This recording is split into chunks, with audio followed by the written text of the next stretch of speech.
It worked. Yay. Okay. 你好, 我是 Stephanie, still struggling with that word. I wanted to do an update video because it's been a little while.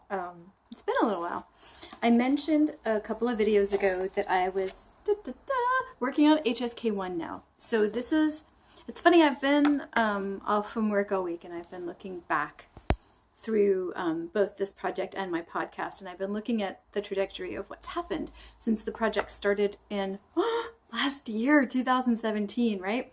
And with this YouTube channel, what I did is when I first started studying Chinese on the YouTube channel, following my progression of what I was doing, because I had the split goal of learning to read the Chinese language, and making mobile apps to help others learn languages, not necessarily Chinese, but if I could help beginners get past the first few obstacles that I feel like I've already had, then that would be fun to do too.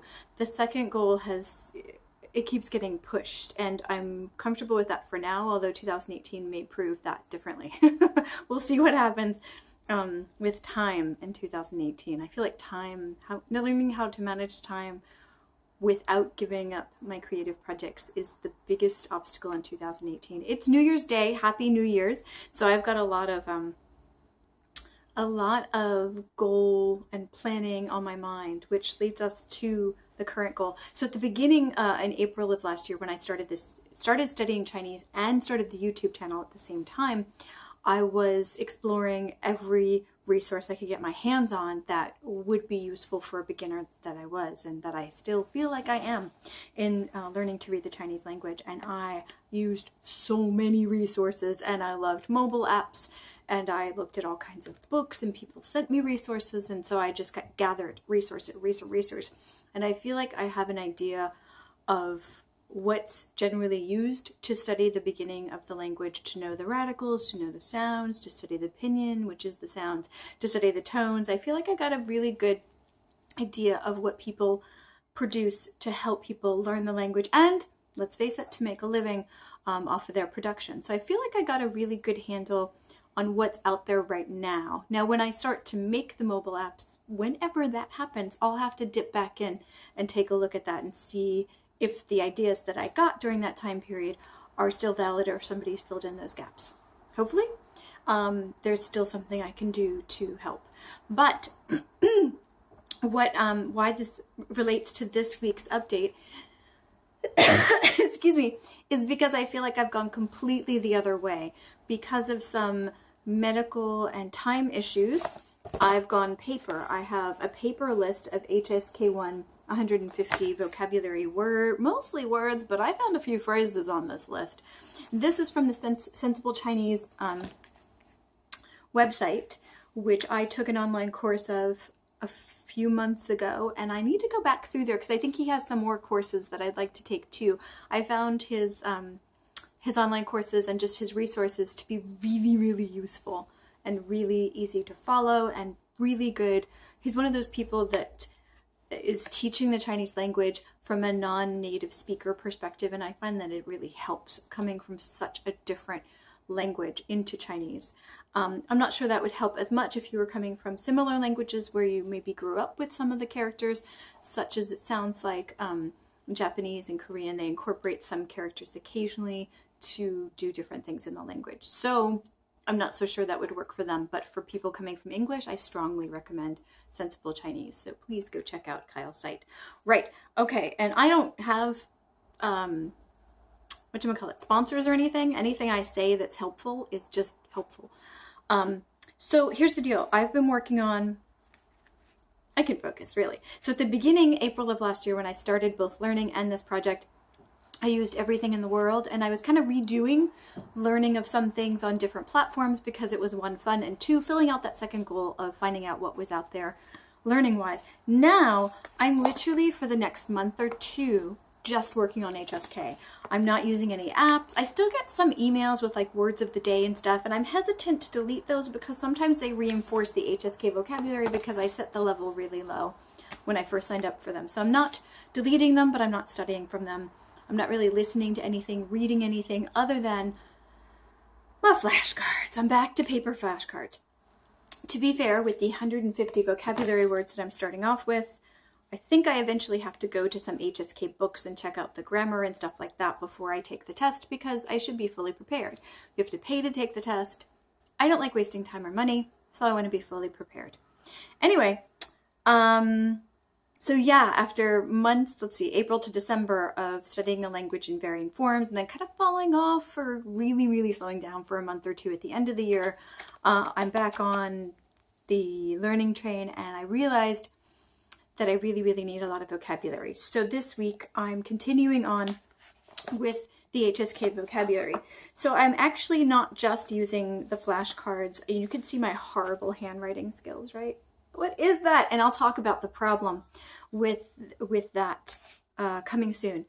But what I wanted to say is I'm putting them in here in these flashcards. I've got like 2 rings of these so far, and I'll probably, by the end of the 150, just for HSK1, they're about 60 per thing, so I'll probably have 3 of these, realistically. But I'm also, as I'm working on them, I want to have multiple places, because at different points of the day, I have different access to different resources.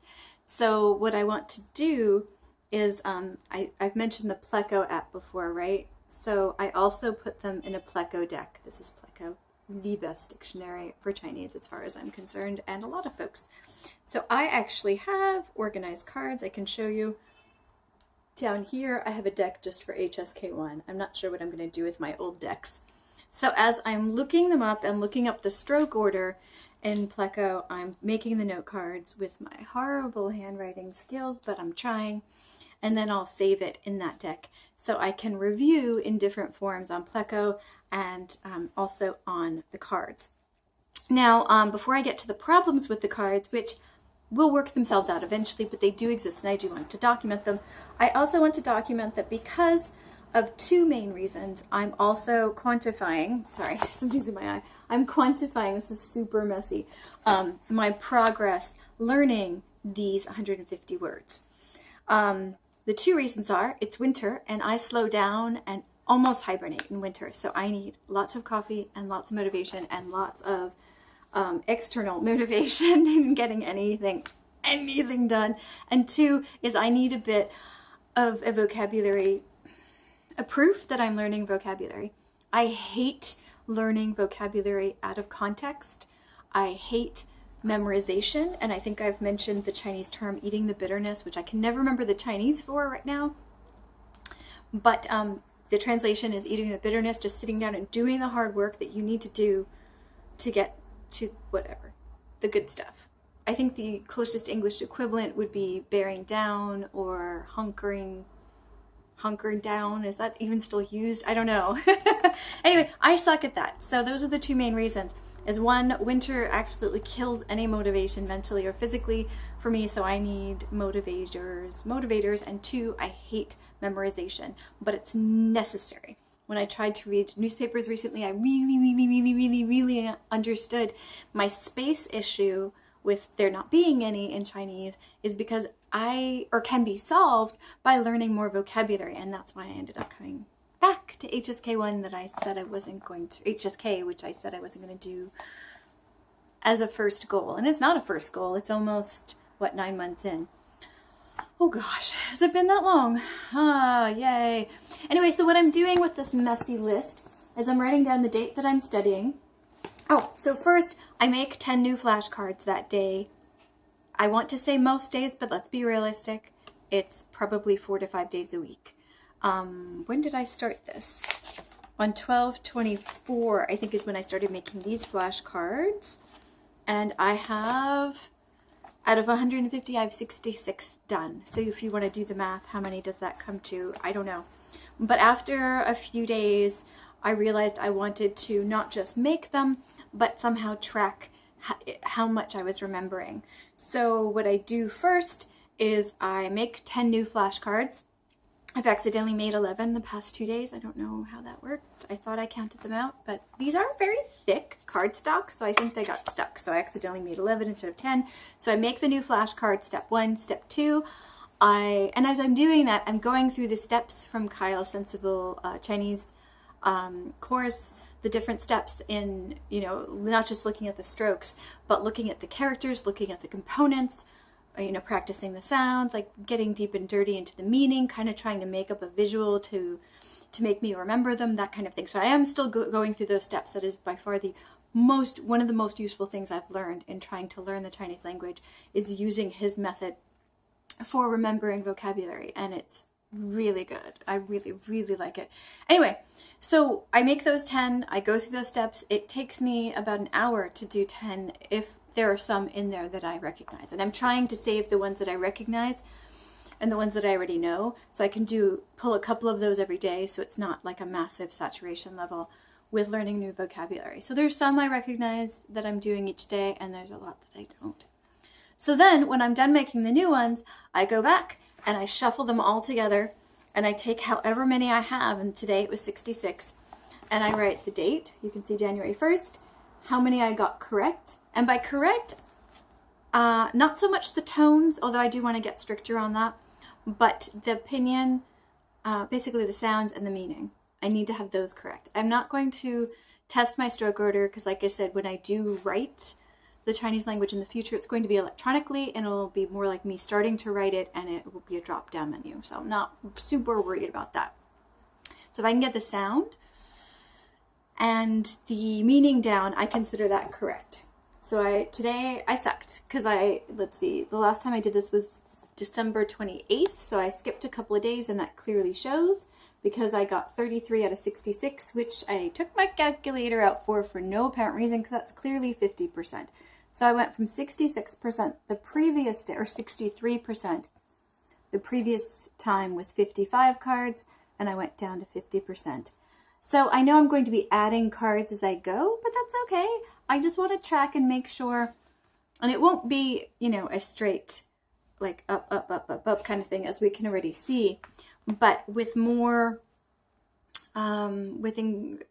it should be a general upward trend of recognizing them, because I don't want to go so fast and do so many note cards a day that I overwhelm myself and don't learn anything new, and I don't want to go so slow that I get bored or whatever downfall could come from that. So, but I did want to track it in some way, and this is just on the back of the list, so I can't even lose this tracking list. So just wanted to get an idea of, am I retaining it enough, even with new stuff? Like from the first one to the second one, it was pretty nice because I went from 61 to 63%, but that was a day later, which kind of shows me that check out this wisdom, with frequent practice, you remember more, right? Seems really obvious. And yet I somehow skipped the 29th, 30th, and 31st. I skipped 3 days. This is 3. I skipped 3 days. Granted, that was just near the New Year's and just after actually I started this tracking list the day after my birthday. So there's really no excuse for missing 3 days, except winter. Okay, so the problem with the note cards, right?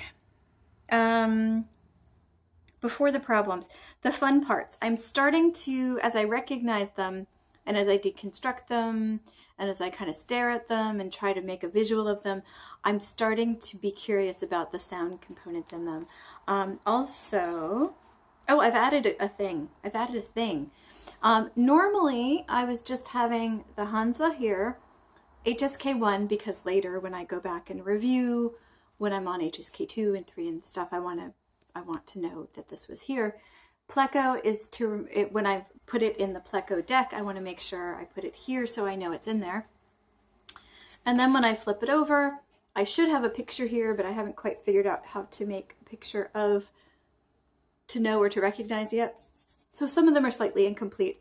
Then the pinyin with the tones here, the English here, and then I decompose it here as much as possible. What I started to add today is the number of syllables, because I had creatures like this that, although they have character boxes, you can see 1 and 2, and you'll see the problem already with this, right? I wasn't quite sure where the syllables were with the characters, so I'm starting to put how many syllables here. Now that's not the craziest one. Like this guy here, 2 syllables. What is it? I don't remember because this is the I don't know deck. This is the I got it correct deck. So I kind of have them split up like that now. That's not going to stay like that forever. I wanted to review twice tonight, twice today because I reviewed earlier today and I wanted to take the ones that I really sucked at, the half of them, and spend more time decomposing them and visualizing them. And this is yutsu, yutsu. Yeah, no. Chair. This is chair. But look at that. Let's take this as an example of the negatives of me writing my own flashcards. Yes, I could type them up. I could copy and paste and then paste them on here like I did for the sentences that I used to be working on in my reading book. But that's just not practical with the job that I have, the movement that I have in my life and all that kind of stuff. I'm not going to get any of these done. I definitely won't do 10 a day. It just won't work. So I'm just kind of writing them really awfully on here. So with this one, you is like one. No, it's not one. No, that one is not third tone. And z, I have no idea. The Pleco app tells me there's no decomposing to do with this, which doesn't help me at all. It doesn't give me a sound component or a meaning component. So I'm just like, what the heck is going on here? I haven't even figured out here what is the y and what's the z, because there's like maybe 3 character boxes. I don't know. Wait, let me show you what this should look like in my Pleco dictionary. So as you can see, the biggest problem for me is when I space them out as I'm writing them for the first time, they look horrible, absolutely horrible. So I'm having some issues with some of them looking bad and not helping me at all. So I'm trying to find this one in its actual form. So here's what it's supposed to look like. Can you see it here? And here's what I have it look like. That does not look like it's going to show through. Too much light. Okay, let me show it one at a time. That's that. So it looks like there's 2 character boxes, and they actually highlighted them by tone. So you can see there's 2.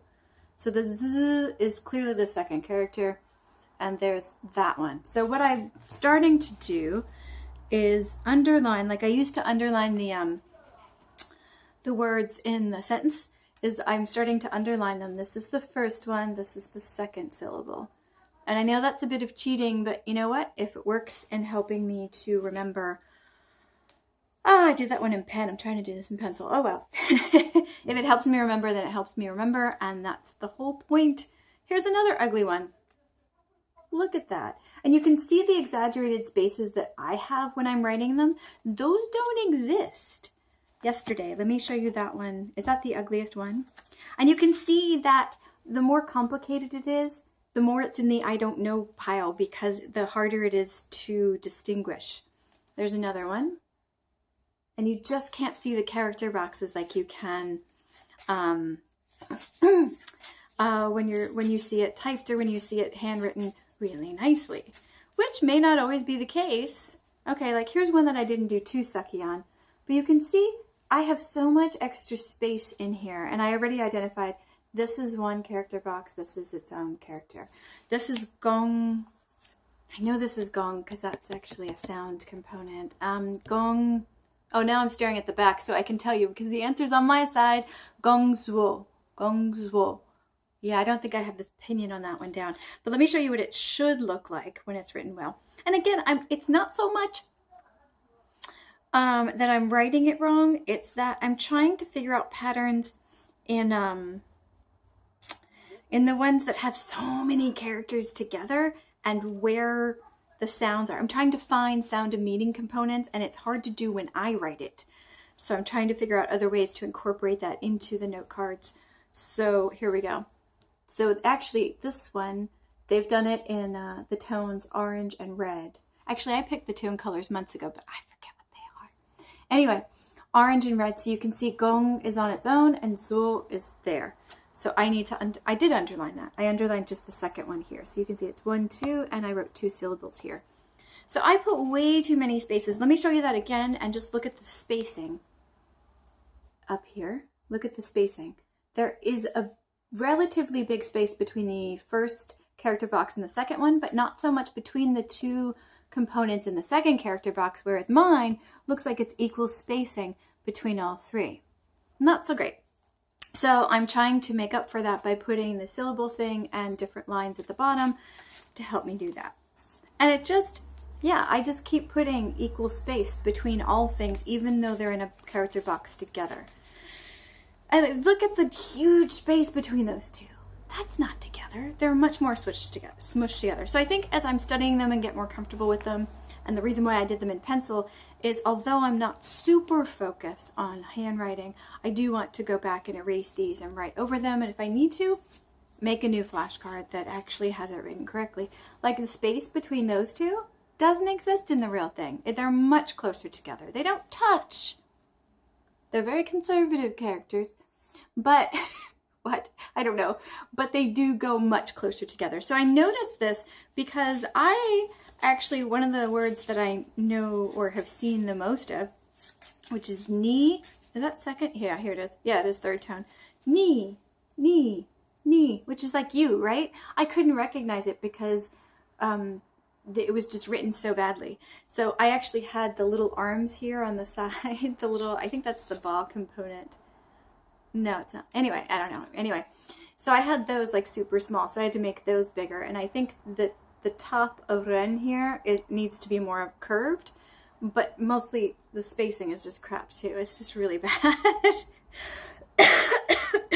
So I think in the end, I think my handwriting being so bad is helping me actually pick out the syllables. Like you can see in this one, this is together and this is together. And can I remember what that is right now? Ren shu, shema. Oh my God. Yeah, shema. What? Probably one of the most common words that I've heard ever since I started recognizing the Chinese language 14 years ago. Shema. One of the first words that I heard. And I, for some reason, still can't recognize it. This actually, the strokes here aren't so bad, but the spacing is awful. Ignore the lines here. Again, that's just so I know that's one, that's another. That's ma, shema, shema. And what is the tone in that? Shema, shema. Rising tone, no tone. Yeah, my tones still suck. So if you ignore that. The components aren't so bad, but the spacing between them is awful. Awful, awful, awful. So I just have spacing issues, like not just in what I'm reading, but in what I'm creating too. I mean, as if it's just bad. But again, I think that's going to turn out to be a blessing in disguise, because it's starting to make me write down how many syllables and look for, it's kind of forced me to look for sound components also, because I'm trying to figure out where suo tian, 2 syllables. Suo tian. So I need to, I know that one, so I didn't necessarily write the lines underneath it, but yeah, I mean, look at that. This hurts my head, but this is one word. This is one word. Oh, go over to my Instagram. I've started to do 10-second videos over there, and I got biang biang noodles. Biang biang, which has what, 43 strokes in each in biang, 43 strokes in the second biang, and then mian noodles in the third one. I got a picture of it, or a video, 10-second video in my Instagram today. Biang biang, which makes this look like barely any strokes, but still looks like a million strokes to me. What does that mean even? Weak. Shin chi, weak. Weak. This is the word for weak. This is one word. Can I say that again? That is one word. That is one word. What did I say it was? Xing chi. Xing. Yeah, this must be Xing, and this is chi. I truly don't know. I need to go research that one. So it's kind of forcing me to look for sound components. It's forcing me to think about syllables, which is forcing me to process the words over and over and over. I just got a slight tinge of excitement because I am saying words. I am working on words. It's insanely hard. I'm not going to lie, but I have moved on from looking at the hint of things in radicals that would give me an idea of what the word might be if I could find the word in the spacing that always gives me a problem, to actually looking at words and learning words. So it's been a long haul, folks, and I'm just starting to learn words now. And judging from today's lesson, I probably know 30, probably with the words I came in with, the words that aren't on this list, I probably know 50 words. We could be generous and say 100 with the functional language I know, but I don't actually know a lot of functional language. So this is where I am. January 1st, 2018. 2018.